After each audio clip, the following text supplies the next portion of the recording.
여러분들의 인생의 유일한 소망이 되시는 분이 누굴까요? 바로 예수 그리스도입니다. 우리 인생의 삶을 살아갈 때, 오늘 하루를 살아갈 때에도 나에겐 소망이 없습니다. 우리 인생을 살아갈 때 내가 아무리 많은 것을 가지고 내 생명이 아무리 길게 산다 하더라도 우리의 삶의 현장 속에는 소망이 없습니다. 그러나 예수 그리스도께서 함께 하시는 인생이라면 진짜 그 사람에게는 진정한 소망이 있고 생명이 있는 줄 믿습니다. 오늘 말씀을 통해서 이 생명 되신 예수 그리스도께 더욱더 집중하시고 오늘 이 말씀을 통해서 여러분의 삶의 현장 속에서 늘 예수 그리스도의 이름으로 승리하시기를 주의 이름으로 축원합니다. 오늘 말씀의 배경이 되는 3장을 먼저 잠시 살펴보면 베드로와 요한이 성전 미문이라는 곳에서 구걸하는 한 사람을 만납니다. 그 사람이 누구인가? 태어나면서부터 못 걷게 되는 사람으로 앉아서 구걸하면서 매일같이 구걸하는 사람으로 먹고 사는 사람이었습니다. 그런데 그 사람에게 이렇게 이야기합니다. 은과 금은 내게 없지만 내게 있는 이것을 내게 주노니 나사렛 예수 그리스도의 이름으로 일어나 걸으라. 이 말씀을 통해서 놀라운 기적이 일어나게 됩니다. 나면서부터 못 걷는 자가 걷게 되고 뛰게 되고 많은 사람들이 이 장면을 보게 됩니다. 그래서 수많은 사람들이 이 베드로와 요한에게 몰려오게 되고 이 백성들을 향해서 솔로몬 행각에서 베드로가 설교를 하게 됩니다. 그리고 오늘 본문 1절 보시면 상반절에 보시면 사도들이 백성에게 말할 때에 이렇게 말씀이 시작이 됩니다. 베드로와 요한의 이 설교의 현장에 제사장들과 성전 맡은 자와 사두개인들이 찾아오게 되었다라는 겁니다. 여기서 제사장은 누구를 가리킵니까? 성전에서 행해지는 모든 예배 의식을 집전하는, 주관하는 자들이 바로 제사장들이었습니다. 성전 맡은 자는 누구인가? 성전을 지키는 수장을 의미합니다. 경비를 책임지는, 그래서 성전 안에서의 법과 치안을 유지하는 사람이 바로 성전 맡은 자입니다. 그래서 성전 안에서 서열을 가린다라고 하면 대제사장이 서열 1위가 되고 그 다음 성전 맡은 자가 서열 2위가 되는 겁니다. 그리고 사두개인들이 등장하는데 이 사두개인들은 당시에 정치적이고 또 경제적인 실권을 가지고 있는, 즉 기득권을 유지하고 있는 사람들이었습니다. 현실 속에 그 당시 살아가는 기득권을 유지할 뿐만 아니라 로마의 정치적인 힘을 덧입기까지 한 그야말로 온갖 권력을 유지하고 그 권력을 휘두르는 사람들이 바로 사두개인들이었습니다. 특히 이들이 특징을 갖고 있는 것이 무엇인가? 몸의 부활을 믿지 않았습니다. 그러기에 이 사도들이 베드로와 요한이 전하는 예수 그리스도께서 죽으셨으나 3일 만에 다시 부활하셨다라고 하는 이 부활의 복된 소식을 증거하는 것에 있어서 싫어할 수밖에 없었던 겁니다. 이들은 모두 당시 로마와 긴밀한 유대 관계를 가지고 이권과 재물을 챙기면서 그들이 가진 그 종교 지도자라고 하는 기득권을 누리고 있었던 사람들이었습니다. 이들이 어떤 모습을 보입니까? 2절과 3절 말씀 보면 예수 안에 죽은 자의 부활이 있다고 백성을 가르치고 전함을 싫어하여 그들을 잡음에 날이 이미 저물었으므로 이튿날까지 가두었으나, 이들이 싫어해서 이 사도들을 눈에 가시처럼 여겨서 제거하려고 합니다. 그래서 그들을 잡습니다. 여기서 싫어하다라고 하는 것은 단순히 미워하는 것을 넘어서는 의미입니다. 매우 화가 나서 어떻게 할 줄을 몰라 불안해하는 만큼 그 정도로 화가 너무나 나서 이성을 잃을 정도의 그 싫어함, 미워함, 증오함을 이야기합니다. 이들은 이처럼 베드로와 요한을 싫어했고 그리고 그들을 잡고 다음 날까지 가두게 됩니다. 그러면 왜 이들을 가두게 되었는가? 사도들이 백성들에게 설교하는 그 자체를 이들은 싫어했습니다. 또 그 내용을 들어보니 예수 그리스도의 부활을 이야기하는 것에 있어서 더욱더 싫어했다라는 겁니다. 당시 성전에서 회중에게 가르치는 일은 제사장이나 또 랍비와 같이 종교 지도자들의 권한 가운데 있었습니다. 그런데 이 베드로와 요한이 자신들의 권한을 빼앗은 것처럼 그렇게 설교를 하고 있으니 싫어할 수밖에 없었던 겁니다. 또 내용을 들어보니 자신들이 자칭 메시아요 유대인의 왕이라고 해석해서 죽인 그 예수에 대한 이야기였고, 그 예수가 부활했다라는 것을 전하고 그 예수를 죽인 자들이 바로 죄인이다라고 하는 자기 자신들을 비난하는 듯한 그러한 이야기였고, 더구나 베드로와 요한이 몸서리치며 미워하고 분노할 수밖에 없는 것이 무엇인가? 그 죽인 예수가 바로 유일한 구원의 길이다라고 이렇게까지 이야기를 하니까 이들에 대해서 신문할 수밖에 없고, 이들에 대해서 미워할 수밖에 없고, 이들에 대해서 증오할 수밖에 없었다라는 겁니다. 이 일로 인해서 당시 산헤드린 공회 앞에 베드로와 요한이 신문을 받게 됩니다. 5절 말씀 보시면, 이튿날 관리들과 장로들과 서기관들이 예루살렘에 모였는데 대제사장 안나스와 가야바와 요한과 알렉산더와 및 대제사장 문중이 다 참여했다라고 이렇게 말씀이 됩니다. 여기에 눈에 들어오는 사람이 있는데 대제사장 안나스와 가야바입니다. 안나스는 누구입니까? 그때 대제사장 가야바의 장인이었습니다. 그래서 요한복음 18장 24절에 보면 이런 말씀이 있습니다. 안나스가 예수를 결박한 그대로 대제사장 가야바에게 보내니라. 또 가야바에 대해서 이렇게 이야기합니다. 마태복음 26장 3절 4절에 보시면 그때에 대제사장들과 백성의 장로들이 가야바라 하는 대제사장의 관정에 모여 예수를 흉계로 잡아 죽이려고 의논하되. 여러분이 잘 아시는 것처럼 예수님께서 십자가에 못 박혀 죽으시기 전에 아주 깊게 예수님의 십자가에 못 박게 하기 위한 그러한 장본인들이 누구였냐? 바로 오늘 본문 말씀에 나오는 안나스와 가야바였다라는 겁니다. 그런데 이들이 바로 누구 앞에 서 있습니까? 베드로와 요한 앞에 서 있게 됩니다. 이처럼 예수님을 십자가에 죽게 한 핵심 인물들 앞에 서슬퍼런 모습으로 지켜보고 있는 이들 앞에 베드로와 요한이 신문을 받기 위해서 서게 된 것입니다. 예수님을 죽인 장본인들이 눈앞에 서 있다라는 그 자체만, 또 당시의 종교적인 기득권, 권력을 갖고 있는 최고 법정기관이라고 할 수 있는 그러한 곳에 이들이 서 있다라고 하는 것은 참으로 기죽고, 그리고 어떻게 보면 눈을 들지 못하는 그러한 상황이다라고 볼 수가 있겠습니다. 그러나 반대로 보면 당시 유대 사회의 중대한 일을 결정하는 이 산헤드린 공회 의원들이 다 모일 정도로 베드로와 요한이 전한 그 복음이 당시에 그 지역 사회에 얼만큼의 큰 충격을 주었는지에 대한 부분들을 분명하게 드러내는 사건이 되기도 합니다. 그런 상황에서 이들이 무엇을 질문합니까? 7절 말씀 보시면 사도들을 가운데 세우고 묻되 너희가 무슨 권세와 누구의 이름으로 이 일을 행하느냐? 이렇게 질문한 것은 베드로와 요한이 말씀을 전하는 것과 또 나면서부터 못 걷는 자를 일으킨 이 이적이 사람을 현혹시키기 위해서 거짓된 일이고 혹은 귀신의 힘을 빌어서 한 것이다 라고 하는 누명을 씌우고자 하는 질문이었습니다. 이러한 상황에서 베드로와 요한이 보여준 모습이 무엇입니까? 8절 보시면 이에 베드로가 성령이 충만하여 이르되 백성의 관리들과 장로들아, 이렇게 담대하게 나아가는 모습을 보게 됩니다. 베드로와 요한의 모습을 보면 조금의 주눅도 들지 않는 그러한 칼과 같은 기득권 가운데 있는 그 사람들 앞에 조금의 주눅도 들지 않는 담대한 모습을 보여주고 있다는 겁니다.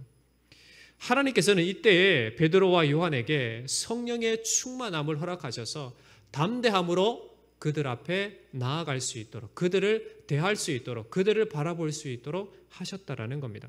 복음을 전하며 복음으로 인해서 잡히고 예수님을 죽음 가운데 넘겼던 그 핵심 인물들의 서슬퍼런 모습 앞에서 이 베드로와 요한이 보여준 모습은 바로 담대한 모습이었다라는 겁니다. 그 이유가 무엇입니까? 하나님께서 그들에게 성령으로 충만하게 하셨다라는 겁니다.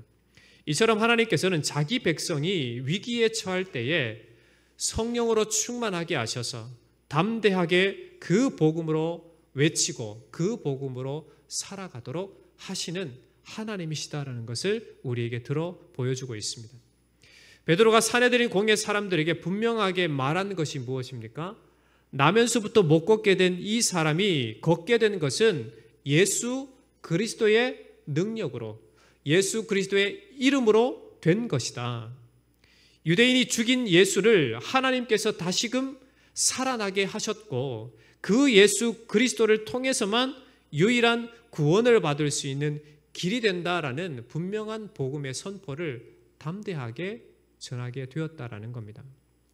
이러한 베드로와 요한의 대답은 무슨 권세와 누구의 이름으로? 라고 질문하는 이 산헤드린 공회 회원들의 분명한 대답이 되었다라는 겁니다.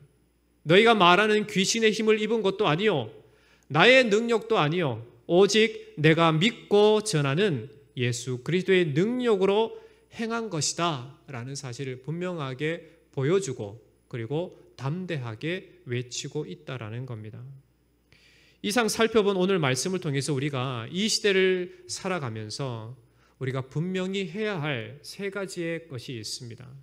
첫째, 우리가 인생을 살아가면서, 우리가 이 시대를 살아가면서 우리가 믿음을 가진 자로서 분명히 고백해야 될 이름이 있습니다. 내 인생이 어디에 세워져야 하는가? 오직 예수 그리스도이시다라는 사실을 분명하게 우리에게 보여줍니다. 여러분, 우리 인생의 발걸음이 누구로부터 시작이 되었습니까? 예수 그리스도입니다. 우리가 살아갈 수 있는 힘의 근원이 누구이십니까? 예수 그리스도입니다. 우리가 누구를 위해 살아갑니까? 예수 그리스도를 위해 살아갑니다. 시편 118편 22절에 이런 말씀이 있습니다. 건축자가 버린 돌이 집 모퉁이의 머릿돌이 되었나니. 이 말씀은 구약의 이스라엘 백성들이 이방의 강대국에 비하면 아무것도 아닌 보잘것없는 그러한 존재였지만 하나님께서는 이스라엘을 들어 쓰셔서 열방을 향한 진정한 구원의 메시지로 그들을 쓰셨다라는 겁니다. 이처럼 예수님은 당시 그 시대 가운데 건축자들이 버린 돌처럼 버려지는 그러한 무가치하게 여겨져서 십자가에 못 박혀 죽으셨지만 하나님께서 그 죽음에서 부활케 하심으로 최종적으로 승리를 얻게 하심으로 그 이름을 믿는 자마다 구원을 받게 하시는 진정한 주춧돌로, 모퉁이돌로 삼으셨다라는 것을 이 베드로는 이야기하고 있습니다. 세상의 많은 사람들은 그들의 삶의 기초, 인생의 기초돌이 예수님이 되지 못하고 있습니다. 많은 사람들이, 이 세상에 살아가는 많은 사람들이 세상이 추구하는 것, 세상 현실 속에서 우리에게 가장 가까이 다가오는 것, 세상이 이야기하는 것, 세상이 보여지는 것, 우리가 경험할 수 있는 것, 그것에 소망을 두고, 그것에 희망을 두고, 그것에 우리의 발걸음의 시작을 두고 있다라는 겁니다. 그러나 우리 예수 그리스도를 믿는 자들에게 진정한 주춧돌은, 모퉁이돌은 누가 되시는가? 세상의 것에 있지 않고 온 우주 만물을 창조하시고 우리 인생의 주인 되신 예수 그리스도다라는 사실을 잊지 말아야 하는 것입니다. 우리는 세상 위의 삶의 현장 속에서 우리 인생을 쌓아 올리는 인생이 아니라 오직 하나님의 전적인 은혜로 구원함을 받은 자로서 그리스도 예수를 믿는 그 믿음 위에 우리의 삶을 쌓아가는 삶이다라는 것을 잊지 말아야 한다는 겁니다.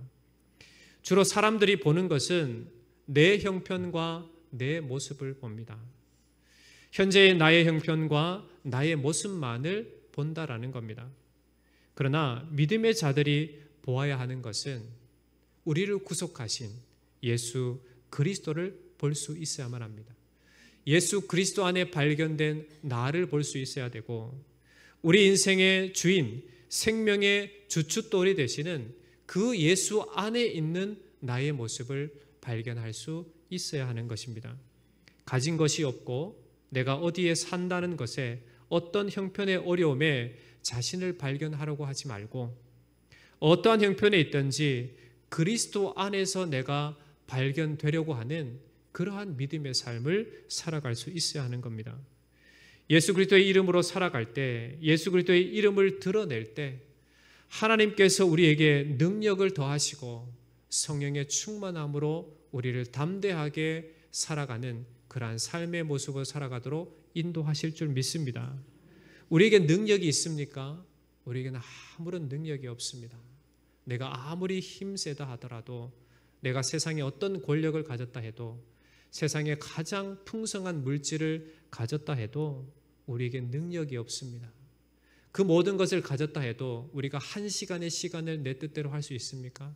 결코 그렇게 할 수 없습니다. 내 생명을 연장할 수 있습니까? 그렇게 할 수 없습니다. 잠시 후에 5분 후에 삶을 바꿀 수 있습니까?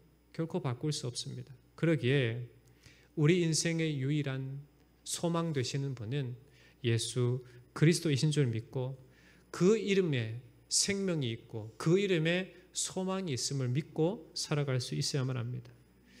그 이름 예수 그리스도를 믿고 의지하고 전파하는 인생이야말로 참으로 복된 인생인 줄 믿습니다. 그러기에 여러분, 날마다 주께서 우리에게 허락하신 이 믿음의 삶을 살아가실 때 예수 그리스도만 의지하고 믿고 그 이름, 그 생명 되신 예수 그리스도만을 전파하는 인생이 되시기를 축원합니다. 빌립보서 3장 8절로 9절 상반절 말씀을 보면 사도 바울이 이렇게 고백하는 내용을 봅니다. 또한 모든 것을 해로 여김은 내 주 그리스도 예수를 아는 지식이 가장 고상하기 때문이라.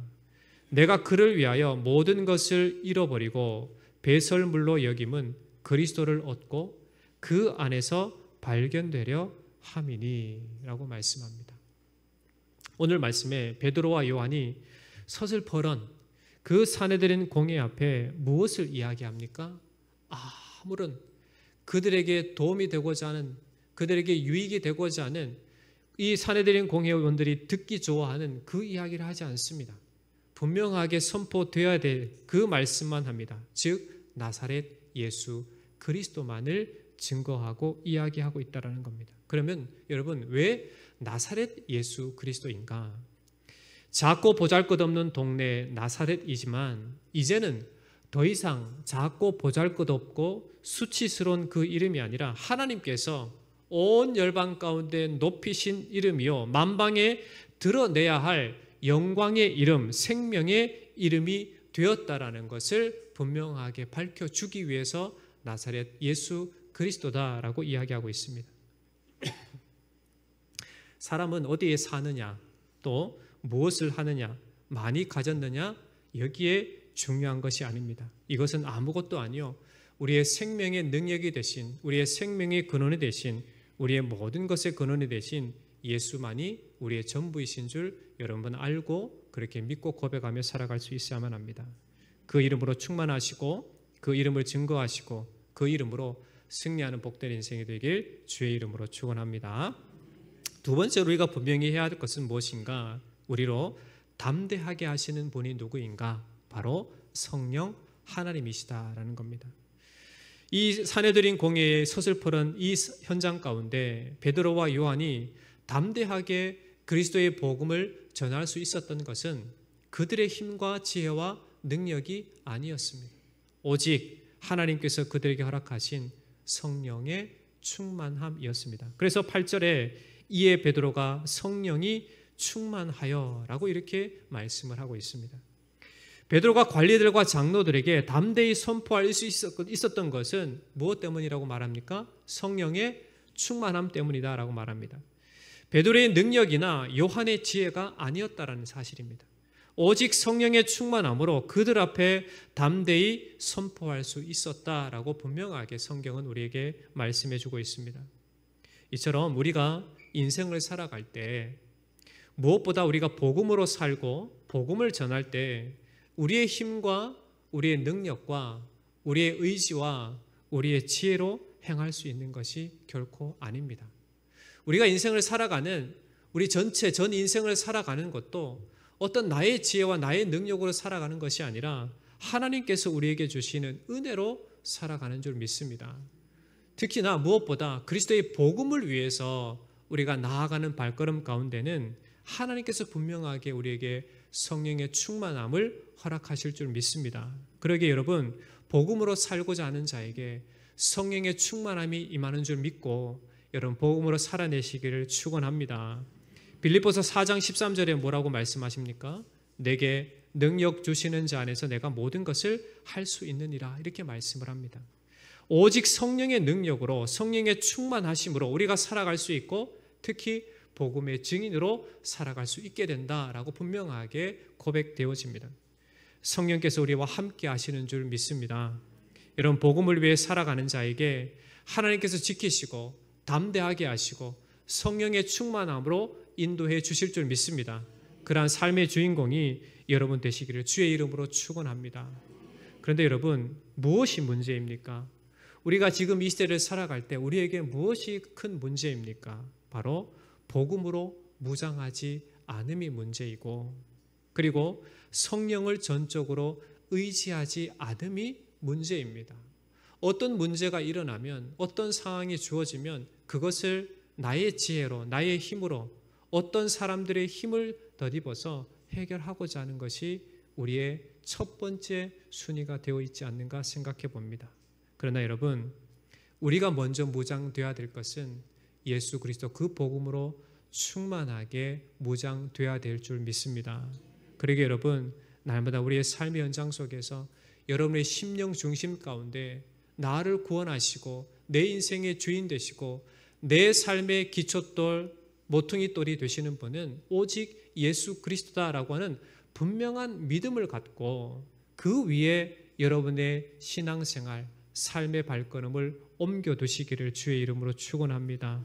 그래서 그 복음으로 살고자 하는 자에게 하나님은 성령의 충만함을 덧입혀 주실 것이고, 그 성령을 의지해서 우리의 모든 삶의 형편 속에서 담대하게 살아갈 수 있는 능력이 우리에게 주어질 줄 믿습니다. 그러기에 여러분, 진리로 무장하면 우리에게 두려움이 없습니다. 성령께서 우리와 함께 하시면 우리는 담대하게 모든 것을 이기며 능력으로 살아갈 수 있을 줄 믿습니다.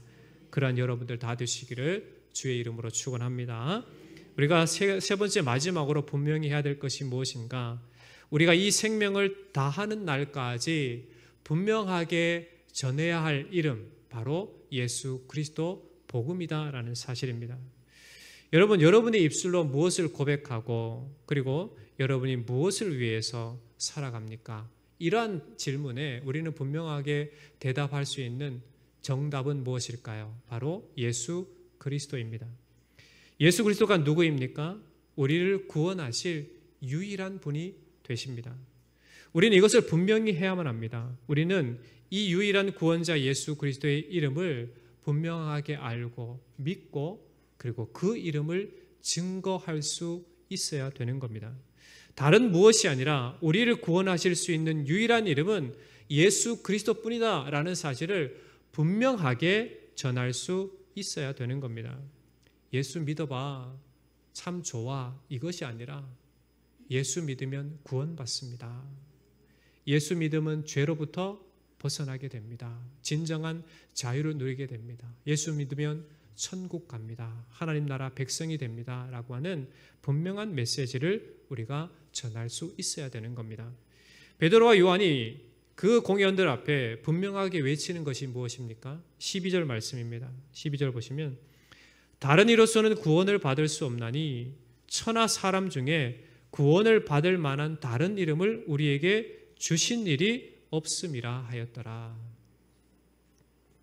우리는 이 구원의 분명한 이름 예수 그리스도를 분명하게 말할 수 있어야만 합니다. 그것도 담대하게 말할 수 있어야만 합니다.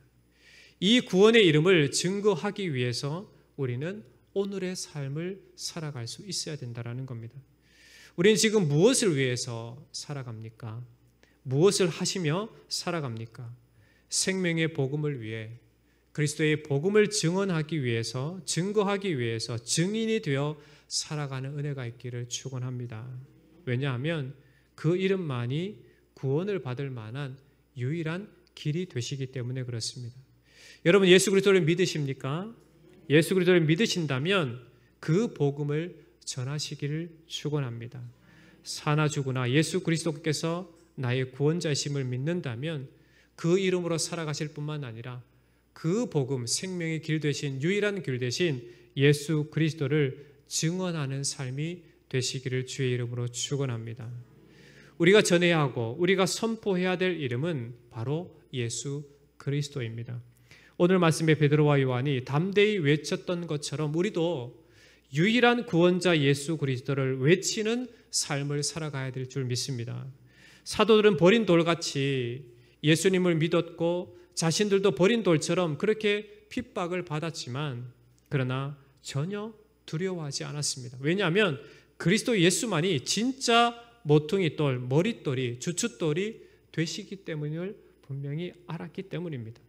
오늘 베드로와 요한처럼 우리 인생의 진정한 주춧돌이 되시는 그 생명 되신 예수 그리스도께서 우리와 함께 하시고 그분만이 우리의 유일한 길 되심을 우리가 선포하고 담대함으로 복음으로 살아내시기를 주의 이름으로 축원합니다. 말씀을 맺겠습니다. 여러분 뻥튀기 아시죠? 혹시 뻥튀기 좋아하십니까? 네, 좋아하시면 저한테 말씀드리면 제가 큰 걸로 하나 사드리도록 하겠습니다. 여러분 이 뻥튀기는 특징이 있습니다. 작은 것을 어떻게 해요? 크게 만드는 게 뻥튀기입니다. 근데 실제로는 요만한데 기계만 들어갔다 나오면 10배, 20배 더 커지는 게 이 뻥튀기입니다. 그런데 여러분 우리의 믿음이 뻥튀기처럼 되어서는 결코 되지 않습니다. 여러분의 현실의 삶을 한번 보십시오. 멀쩡하게 생겼고 신앙생활 잘하는 것 같은데 그 믿음이 뻥튀기 되어 있다면 그것은 어떤 믿음이 됩니까? 오늘 본문에 보여지는 이 공회 의원들, 사두개인, 바리새인, 제사장, 성전 맡은 자 이러한 사람들의 신앙이 되는 겁니다. 우리가 아무것도 가진 것이 없어도 진짜 진정한 신앙인의 삶을 살기 위해서는 오늘 본문에 보여진 이 베드로와 요한과 같은 그러한 믿음의 삶을 살아갈 수 있어야 되는 겁니다. 여러분, 우리에게 주어진 유일한 구원의 이름이 무엇입니까? 예수 그리스도입니다. 그분 안에 진정한 생명이 있음을 안다면 그분만이 우리 인생을 구원할 유일한 길 되신다는 사실을 안다면 그분께 올인을 해야 되고 그분 위에 우리의 삶의 모습들을 갖추어 나가야 되고 그분을 닮아가야 하며 그분을 전하는 인생이 되어야 될 줄 믿습니다. 그러기에 여러분의 모든 삶의 연장 속에서 진짜 구원을 받을 만한 유일한 이름 대신 그 예수 그리스도만을 추구하시고 진실한 믿음으로 참으로 우리를 통해서 이 복음이 전파되는 그렇게 쓰임받는 성령 충만한 사람들이 다 되시기를 주의 이름으로 축원합니다.